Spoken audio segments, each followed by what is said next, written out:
So last week, and even a couple weeks after that, so last week we saw something super crazy ended up happening. When iOS 17.5 came out, Apple, basically created a software update that caused a ton of issues with a lot of people's photos that they deleted back in the day. It kind of got a little wishy-washy, and a lot of those photos, I think, ended up going through and resurfacing on some people's phones even after they deleted them. It's a very crazy thing, but I do think this is going to somehow affect iOS 18. So iOS 18 is coming out in the next couple of weeks, and there's a very high likelihood Apple was going to remove the iPhone XR, iPhone XS Max, and the iPhone XS. But I do think with Apple's approach to fixing this and the way they're going to go ahead and make this in the future, I kind of have a feeling that Apple's probably going to go through and somehow support the iPhone XR and XS and XS Max for that next version of software. Of course, Apple's going to fix this particular problem on iOS 17. They're going to fix this. They probably already have an update. I'm recording this before. But the thing is that this got me thinking, there's a very high likelihood Apple may actually go through and support and kind of somehow,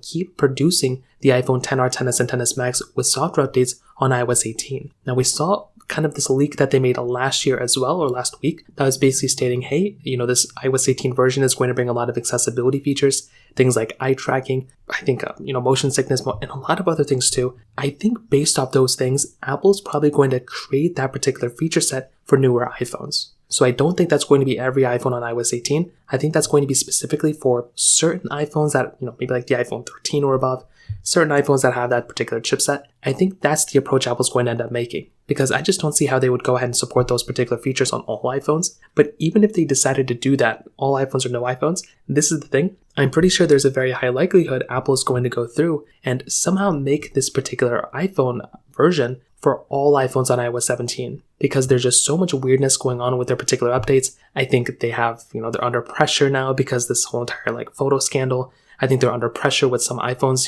kind of not coming out at a certain time either. And because of that, even though their iPhones are kind of going down and down in price, I think there's a high likelihood Apple's going to go through and support some of these older iPhones, even if it requires them to limit the amount of features. I think a limited version of iOS on an older iPhone and supporting it for a longer period of time is probably the better thing to do. And I actually do think it's probably going to make them more money in the long run as well. I think there's going to be some more subscription things Apple's going to throw in within iOS 18. If they do that, they can scoop up the iPhone XR, XS, and XS Max customers as well. So I'd love to hear your thoughts about this. Let me know in the comment section below. Hit the like button, that would mean so much, but definitely hit that subscribe button. More importantly than everything else, I love every single one of you guys. Hopefully I'll catch you guys in the next video. Peace out till then.